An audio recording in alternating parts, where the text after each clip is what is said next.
Welcome to Speakernomics, the official podcast of the National Speakers Association. I'm Kenneth Kinney, but friends call me Shark. And like you, I'm a professional speaker and I love listening to Speakernomics. Speakernomics is a professional speaker show that will help you thrive and grow a speaking business so you too can change the world, one keynote session, workshop, and speech at a time. And on this episode, we welcome Corey Perlman. Corey is a speaker, a consultant, a marketing agency owner, a nationally recognized social media expert, and a best-selling author. Corey, welcome to Speakernomics. How are you today? Kenneth, that sounds like I can call you Shark, which is awesome. I'm doing great, man. Great to see you. Absolutely. Well, they've even got sharks in Atlanta at the Georgia Aquarium. Yeah, that's true. I know it well because I've been diving there before. So now, to all my speaking friends, it's likely that you have a presence on social media as a speaker. You probably even think you use some of those channels really well. It's all about the gram, right? You're crushing on TikTok, LinkedIn's your jam. Or maybe you give the thumbs up to Facebook. Or heaven forbid, you're still friends with Tom on MySpace.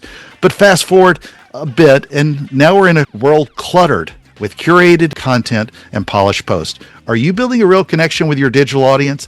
Is your authenticity truly shining through? You may be connecting with them, but socially, are they really connecting with you? And before we jump in, make sure to go to speakernomics.com. That's where you can find the tips, insights, and knowledge to help you become a better speaker, build a better business, and get paid to speak. Corey, let's dive in. Talk a little bit about social media today for a speaker and where it has to happen and where it possibly cannot happen. I think a lot of times we hear over and over that someone has to do this and has to do that on all the channels, but we really have to figure out a way to balance that out. You could spend all day long working on content creation, as we've seen all the influencers go. But a lot of times, a lot of people that are trying to build even speaking businesses get lost in how much content and social media content they should produce on a normal basis. It's a normal part of our business today. But what's your advice on how we should start managing that from how much we should and shouldn't produce? So, Kenneth, let me preface it first by saying that I'm going to share with you not what I think necessarily, but what I've observed in my 15 years of owning an agency, and in the last 5 years, specifically working with other speakers around their social media. So when I talk to you about these things, this is literally I'm just a straight up case study, right, of what's happening in the marketplace with very successful speakers and how they're navigating and leveraging social media. So the first question is, where are they seeing results? And the short answer is LinkedIn, by far the number one, where meeting planners, bureaus, corporate executives are finding us and hiring us to do business. Beyond that, our fan base, our audience, and maybe some younger meeting planners, we're seeing a lot of traction on the gram, as you said, on Instagram. And of course, that plays really well with Facebook. Facebook's been one of those ones over the years where a lot of market share has been lost, but of course, a lot of that market share went to Instagram, which is essentially the same place. And now some of it supposedly is coming back. But the bottom line is they play so well together, I kind of look at them as the same, sister and brother, if you will. But the bottom line is those are the two places that we've seen the most results. LinkedIn by far number one, Instagram/Facebook by far number two. And with the types of content, how do you vary the type of content that is on LinkedIn versus Instagram for the same speaker? Are they producing the same kind of posts for both? Because obviously LinkedIn's showing more video now, or is it thought leadership, if you will, on LinkedIn only and maybe thought leadership with some additional personality, if you will, on Instagram? Yeah, so more the latter, because I think the biggest mistake that we make as speakers is we think of LinkedIn as a professional networking site, so we're just going to provide all value there. And that's the wrong way of approaching it. The way I look at LinkedIn is be yourself at work. So there's definitely some crossover from Instagram and Facebook to LinkedIn, but it's a little bit more buttoned up. But what happens is we go in there and we just put articles, blog posts, quotes, and we wonder why we're not getting any engagement. Kenneth, I had a CEO that we were working with, and for the longest time, he was getting no engagement, and he was frustrated. And what I noticed about his LinkedIn is every post was white paper, download, white paper, report, all that. So I said, Joe, how do we get more personal? How do we get below the surface a little bit, buddy? This is still human connection. People want some kind of personalized story. So he shared a story about his two daughters that actually was woven into his business as well. So it was a perfect mix of business and personal. And he got more engagement on that post than he had in the past 6 months. So the point of that story simply is, yes, bring some of your personalization and humanization from Instagram over to LinkedIn. But feel free to, obviously try to weave in the business side a bit more on LinkedIn than you might on Instagram. Then how do we stay authentic in our social media, especially when you consider that a lot of people, even I have used VAs before multiple times, or if now you look at all of the AI content that is everywhere, it's so easy, ridiculously easy to create, that it's hard for people once we hear that authenticity is the way to go, and then they still kind of run towards what a lot of the bots produce and what the VAs that are producing because they think this is what the experts have told them to do, and they aren't really sharing the authentic you, if you will. So this one kind of, yeah, I got a decent amount to say about this one because, and let me just preface again with the fact that as we've talked about, I own an agency. And so my team has lots of different clients from lots of different industries. And for the longest time, I stayed away from speakers because I wanted to separate church and state. But one speaker kind of twisted my arm, and we took her on as a client. And my team would tell you that their favorite client are speakers. And the reason I tell you that is, well, why? Why does my team love working with speakers so much? Because we have so much content. So instead of my team having to figure out ways to develop content, all they have to do is figure out ways to splice and create snackable pieces of content for stuff that we've already done and then share it on social. So to answer your question, our primary job is to be content creators, and we've done that already. By doing keynotes, by doing webinars, by writing books, by creating blog posts, the content is there. It should be ours and it should be uniquely ours. That's our intellectual property. The hard part is putting it together day in and day out for social. And I know that. So let me tell you, Kenneth, people ask me all the time, how often are you on social? It must be like every day. And I'm like, no, I'm never on social. I'm very rarely on social, even though I own a social media company and I speak on social media. Well, how's that possible? Well, I develop content through all the things I just talked about, and I do some personal videos and such, and then I hand it over to my team to post on social, and that's good for my own mental health. So when it comes to authenticity, I believe you don't have to be on social media every day to be authentic, but the content needs to be your own. How have you made your own content authentically, Corey? How did I make my own content authentically me? By, for example, this podcast right here. All this content that you're asking me, this is me. I'm giving you my value. And so my team now will have weeks of content to splice together and put on Instagram, LinkedIn, Facebook, whatever the case may be. And then I'll go out and do a keynote, and I'll interview the meeting planner. I'll take some pictures while I'm out, and I'll send all that stuff to my team. And they will create the posts that I need for social. B-roll footage. Oftentimes my team will ask me, Corey, just take video of, different things while you're out and about. And that's what I'll do. That's my assignment. Just hit record, hit record, hit record. I don't even know why I'm doing it. And then I give it to them. And the next thing you know, there's like some music behind it. And there's a quote from me. And I'm like, oh, that's a trend that's going on. But that's not me putting that together. That's my team. But it's all my stuff. Does that make sense? Am I answering that question? It does. I think, other than knowing you're not an avatar, let me scratch the screen real quick and make sure that's really you, Corey. But I think one of the things that making certain that people feel bold enough and strong enough to actually put out their own opinion and not something that can be regurgitated by a VA that doesn't know you well. I think sometimes I worked with some that I didn't like in the past, that they would create content that didn't sound like me at all. And so the more that we use those video clips, especially the little chunks like you were talking about earlier, what people are saying makes a big difference. Yeah, and there's no reason for them to have to. There should be never a time. That's a good point. Well, there should be never a time where they're having to craft content for us. Now, if I was talking to any other industry, I would never say that.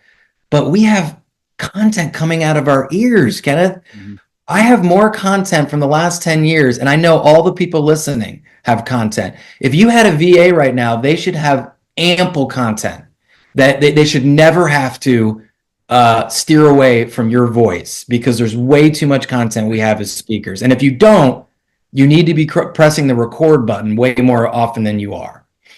Yeah, and that just makes me feel guilty because I have not enough posts to reflect the 400 episodes of my other podcasts that I've done forever. So shame on me. I'm going to give you two case studies and ask you to kind of give some advice. And it's been two that I think you and I have spoken about before, but I'll think about it this way for a lot of speakers. Ross Bernstein's a perfect example. Post nearly every day or every other day where he's spoken somewhere. Great content. It promotes them. It's not about them, but it's a daily thing. It shows him being busy, speaking Tuesday, Wednesday, Thursday, whatever. It gives a lot of people that sort of creates what I kind of call that 14-year-old girl Instagram envy, if you're not as busy as Ross, and a lot of people are not. The other is somebody that I recommended a lot of times and follows is Cy Wakeman. Now, Cy Wakeman she's told me this as well, that her content, you see a lot of her speeches where it's been cut up into clips, and she constantly shows herself speaking on stage by doing that. You don't know if it was Tuesday, Wednesday, or Thursday or 6 months ago. Now, probably more so now than ever, because she'll be the first to tell you she's lost a lot of weight, and good for her. I need to do the same, but it's more that evergreen content, if you will, as opposed to just keeping busy. As we start, as people are trying to become as busy as Hall of Fame killer speakers like Ross Bernstein and Cy Wakeman, what is the path that you would typically recommend for them when they start thinking about their content calendar, if you will, and the content they need to share? Yeah, I love that you brought up both of those for two reasons. One is they're both Hall of Famers, so great to follow in their footsteps. And B, they're doing things, albeit very differently, but very well on social. Now, I wrote about Ross in my book behind me here, just because it's almost kind of a funny thing between Ross and I, because Ross always believes that he's not good at social media. And as your point, then you just asked me a case study about Ross on social media. So he clearly is doing something right. So let me tell you what I think he's doing right. Number one is he prioritized the platform.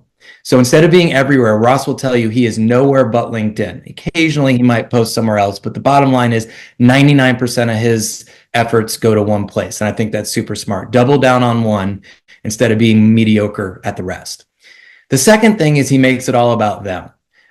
It's not about Ross. It's about the client. If you notice, all of his posts are, the spotlight is not on Ross. You don't see a picture of Ross generally. You see a picture of maybe the stage, but mostly the audience. You'll see the brand, and you'll see them all tagged throughout. It's all about them, not about Ross. And the last thing Ross does really well is consistency. We all see that Ross is very busy because he posts all of his business on LinkedIn. And he does that both because he wants to acknowledge his client, but he also does it, I think, a little strategically, in that the busy speaker begets speaking. And I know that for a fact because I've seen it with my other clients, that when meeting planners see that a speaker is busy, they know they got to get them before they're gone. And so Ross is doing this intentionally too, to make sure that meeting planners know that if they don't pick up the phone and call Ross, he won't be available. And that strategy works for Ross, and I think he's getting bookings because of it. So what a great case study he is. The Cy case study is exactly what you just said, and I'm so glad that you brought it up, because sometimes we're not busy, Kenneth. Sometimes we have a slow month. And we as speakers need to realize that is no excuse to not be showing our busyness on social. We don't need to lie. We don't say that we're somewhere that we're not. But we have so much footage, so much content from weeks ago, months ago, years ago, that there's no reason why the train should stop just because we're not getting on a plane. And so, yes, if Cy is cutting up segments and showing her keynotes and delivering her value, even if she wasn't on stage yesterday, I think that is a very good best practice that other speakers should do. And the other thing you said about Cy, and I totally agree, is she brings her authentic self. She is who she is. She doubles down on who she is on social. And I think that that is a great trait to do as well. And I would argue she makes it not about herself as well. Maybe not the same way that Ross makes it about them. And I know she's a busy, I mean, like ridiculously busy speaker. She's awesome. But I love the point where she pivots is a lot of what she's talking about is her actual thought leadership. She's demonstrating her thought leadership on stage. And for most people, they're not going to catalog whether they're looking at Ross's post today or Cy Wakeman's post today. They're not going to go back and look at 6 months ago and say, hey, here's all the posts that Ross did that showed him busy all these days, or Cy Wakeman with this. It's a combination of thanking others and making it about them, being consistent, as you said, and also showing your thought leadership. Because I will argue one way or the other, if somebody's got one good keynote they've done for an hour, I can cut that up into 5,432 posts. You reskin it a minute or less, you will have the busiest Instagram talking about good stuff. Grab a snippet here, a snippet there. It's an amazing way to do it. So when you think about social media, then in particular with speakers, what's the best way? Because this is, again, having lived in this world a lot, I often complain about a lot of the metrics that people measure. How should we go about measuring? Because you talked about these posts that people like. Part of the problem is you've got to somewhat game the algorithm, which is annoying, especially with the way LinkedIn does it. You know, you've got to get that golden hour with a lot of those posts. But at the same time, a lot of meeting planners, and I've talked to them specifically about this, they're not counting the number of likes and shares you have on your post either. Right, right. So let me give you another case study because I think it's so helpful for speakers, especially when it comes to success on social. Because again, I recognize, you know, you and I are very transparent, very honest. You know, a lot of people talk about social, and then the question is, you know, yeah, I know I got to be here, but at some point I need to see a result. So let me talk about somebody who's seen results this year. So Jess Pettit, who's a client of ours, just to throw that out there, just to make sure we're all transparent here. But she made it very clear to me that her business has increased this year over last, and she specifically talks about her social. This is not a brag about us. This is really about her and what she's done to change her trajectory of her speaking.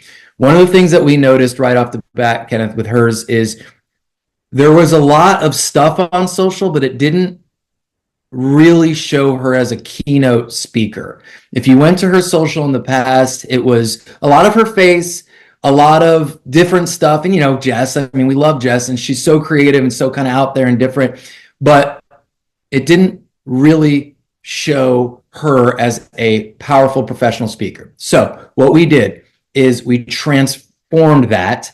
And she's on stages. She's been on stages for the last decade all the time. So it was very easy. And she looks fabulous and amazing. And so what we did is we turned her Instagram from a bunch of very informal, all over the place to a very strategic. You go to her Instagram now, you see she is a busy keynote speaker who delivers a heck of a lot of value on her topic. She's got a brand new book out and she's rocking and rolling. And you better book her fast or you ain't going to get her.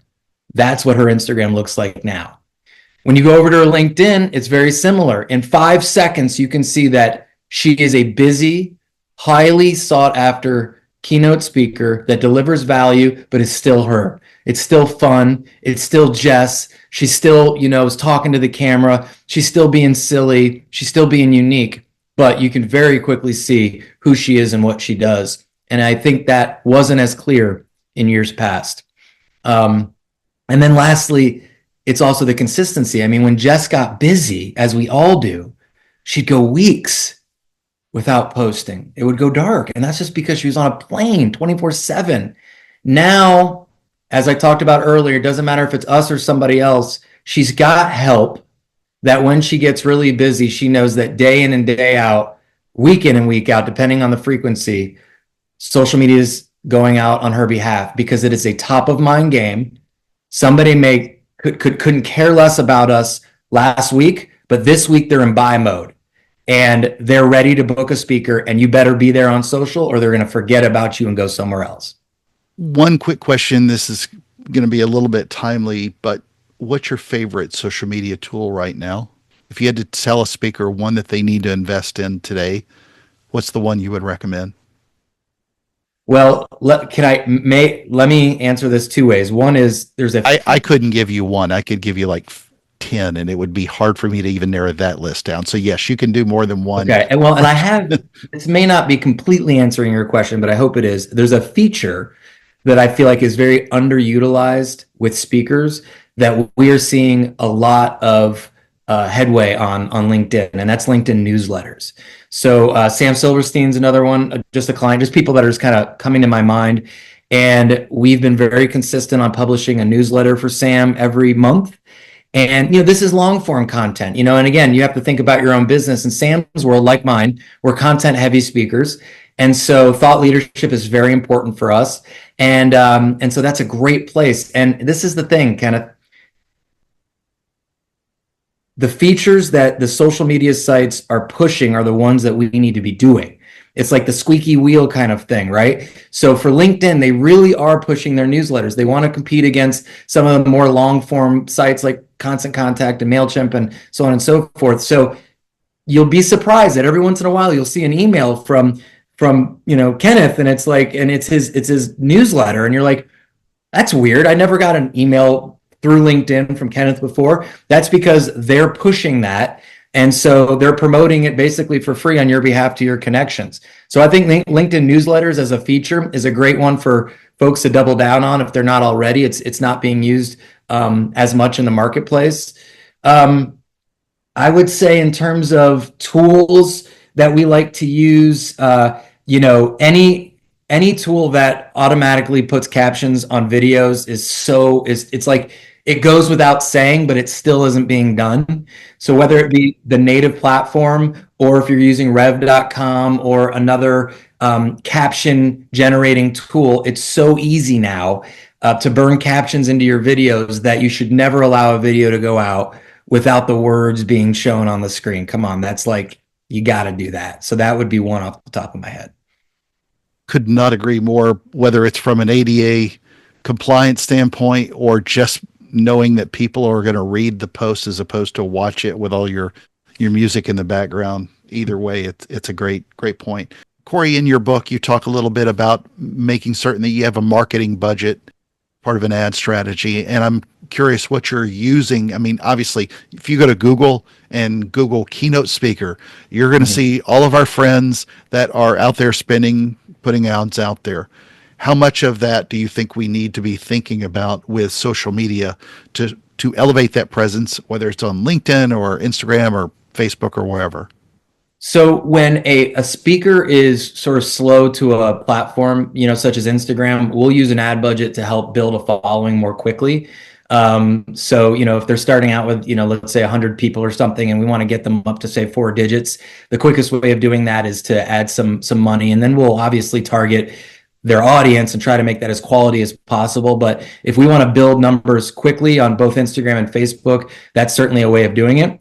LinkedIn has always been slow to the ad platform model, but I will tell you in late 24 or whenever this comes out, or 25, LinkedIn is finally getting around to giving us easier ways to be able to spend lower amounts of money. So boosted posts, for example, promoted posts, sponsored posts are things that I think are going to be used a lot more on LinkedIn. So if you've got a great sizzle reel that you just did, or you launched your new website and you don't want just 2% of your audience to see it, that's a great time to add a couple $100 ad budget on your LinkedIn post to get it out to more people. So those would be the two ways.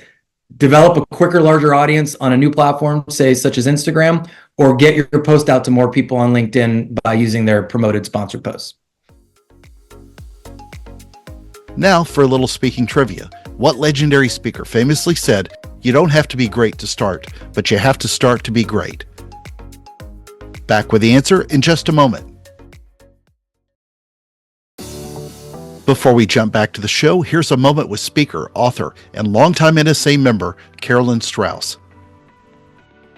Carolyn, what does being a part of NSA mean to you and your speaking business? I don't think that you can be great at something unless you surround yourself by people who are better. So having been a member of NSA for decades now, I would say that I go to events, I go to Influence, I go to the CSP Summit, I go to Thrive when I can, so that I can see how people are continually getting better. Because if we're not continually getting better, we're irrelevant. And especially in the rapidly changing world that we're living in right now, if we are not reinventing and leveling up what we do, then people won't hire us again. I would say 90% of my business is repeat business. If I were better at marketing, it could be like 70%, but thank God I'm pretty good at what I do. So I'm not sitting on the side of the road asking, we'll speak for food. And being a member of NSA, I'm surrounded by my people. This is a hard business to understand what we actually do and how lonely it is on airplanes and in Ubers and at hotels, to be surrounded by other people who can actually say, yes, I get what you do, is really powerful.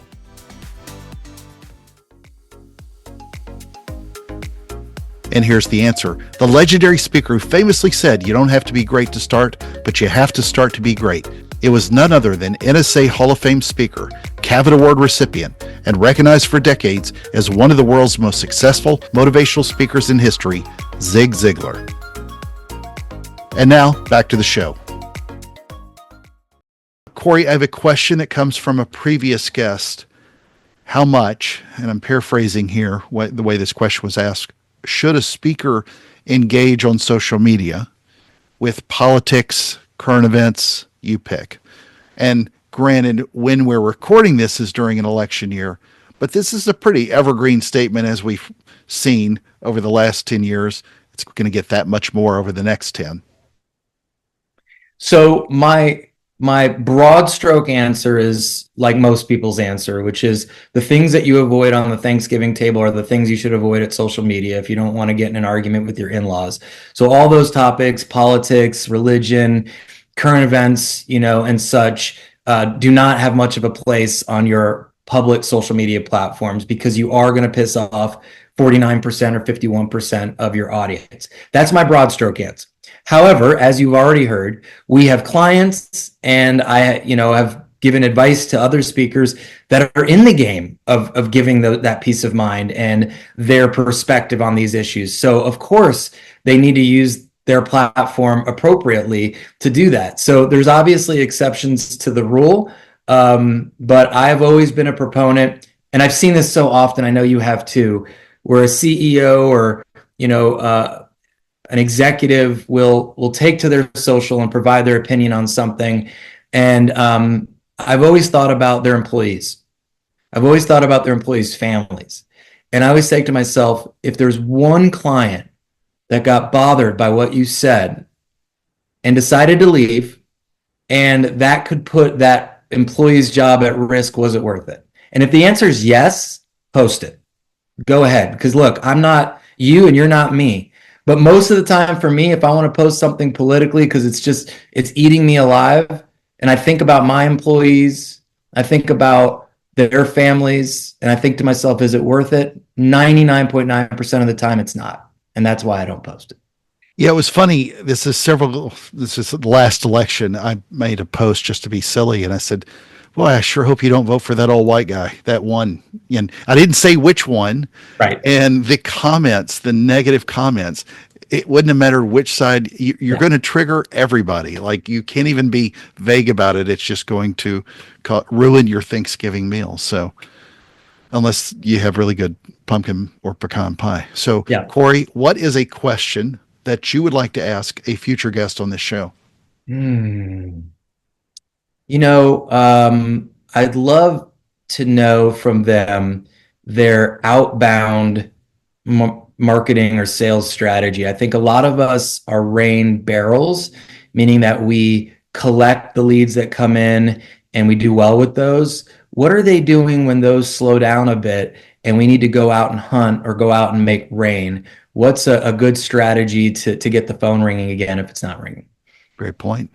All right, let's do a quick recap then based on Corey's authentically social advice. Number one, LinkedIn, Instagram, that's what he sees, works with a lot of his speakers to drive a lot of the interest. But with LinkedIn as well, be yourself like you're being yourself at work. Share a personalized story or two, especially one that resonates with your business and the audiences you serve. Number two, our primary job are as content creators, and that includes speeches. Putting it in and day out on social doesn't mean necessarily creating content when you realize there's a lot of content that's already out there. And we talked about a couple of case studies really with Ross and Cy. Double down on one platform, make it all about them, make it consistent, and show yourself as a speaker. Number three, focus your social media, as he said it from another great case study, focus your social media as a speaker. Just like for any business or brand, be clear. If your primary business is speaking, and you're trying to promote you, make sure that it clearly shows that you are a speaker. Corey, I'm either going to see you on stage or on social media soon. Any last closing thoughts before we speak ourselves off this stage? I certainly enjoyed it. You do a great job on this podcast. It's so packed full of value, and I'm proud to be a listener and now a guest. And I would just say I'll give everybody just an action to take. You know, LinkedIn can't help you if you haven't connected to your sphere of influence, the decision makers. So I guarantee you, all of us listening right now have hundreds of people that we should be connected to, that we could speak for, that could refer us, that we're not connected to. So be proactive on upping your numbers in quality ways to make sure that you are connected to the right people. Stay top of mind, as I talked about, by showing speaking clips, testimonials, thought leadership. You know, make it a digital story, make it about them. Make sure you're adding value, and then connect the dots. You know, remind people what your call to action is. You know, if you'd like to book me on stage, here's how to do it. Every once in a while, reminding people this is how to get to you is not a bad thing either. So go out there and get it done. I look forward to seeing you on social. Friends, make sure to join us at speakernomics.com and let your voice be heard. I'm Kenneth Shark-Kinney, your host of the National Speakers Association's podcast, Speakernomics, and this has been another fantastic episode and social one of the show. Thank you, Corey, for being part of NSA and for lending your social advice to the show, and to everyone listening. Thank you for the privilege of your time. And remember, Speakernomics is a podcast where you'll learn to speak, get paid, repeat.